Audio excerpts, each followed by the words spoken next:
Então, seria a questão da intensidade versus gasto calórico, né? Então, botei uma intensidade mais baixa, tipo 40, sei lá, 60% e fiz próximo de 20 repetições.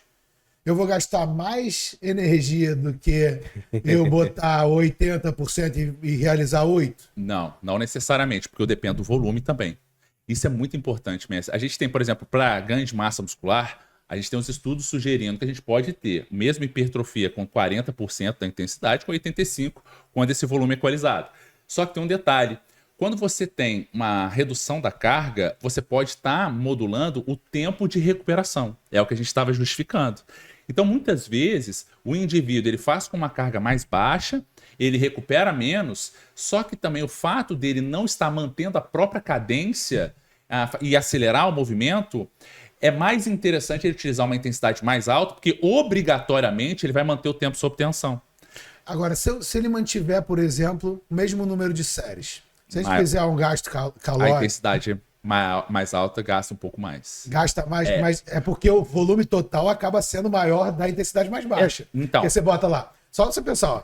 Mas o volume é igual entre os dois? Ó, vamos botar esse cálculo que eu falei. Tá. Então, fiz 3 séries de 20 repetições com 60%. Então, você faz 20 vezes 60, tá? E eu fiz 3 séries de 8 repetições com 80%. Então, é 8 vezes 80. Se você for ver lá o 20 vezes 60, dá um volume total de treinamento muito maior.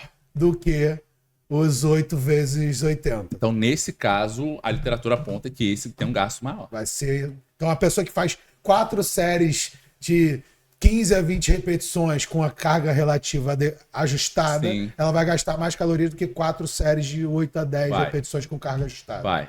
Vai sim. E isso é mais ainda potencializado se você tiver a densidade. Se aumentar a densidade. A densidade do treino. E aí o cara que normalmente faz com mais repetições e menor intensidade, ele reduz o intervalo. Hash pause. A gente tem um estudo clássico do Anthony Paoli, né, com Hirt, que mostrou que o gasto ele tende a ser aumentado quando você utiliza a estratégia de hash pause, por exemplo. Mas eu só fiz um adendo, porque no hash pause pode ser a intensidade mais alta. Mas como um todo, como você colocou uma intensidade mais baixa, com maior número de repetições, tende a ser sim um gasto maior. O problema é, mais uma vez, o que eu fico sempre falando, até mesmo em drop set, por exemplo, o indivíduo reduz 20% e vamos fazer a segunda série. Ele acelera. Até que ponto, ao acelerar, a gente não está contemplando um componente de tempo sob tensão que justifica esse maior volume, porque a gente sabe que o tempo sob tensão também influencia isso e o volume também aumenta o gasto como um todo. Perfeito. Deload Podcast, o seu podcast na educação física. Se você curtiu esse corte, faça a inscrição no canal e ative o sininho para mais novidades.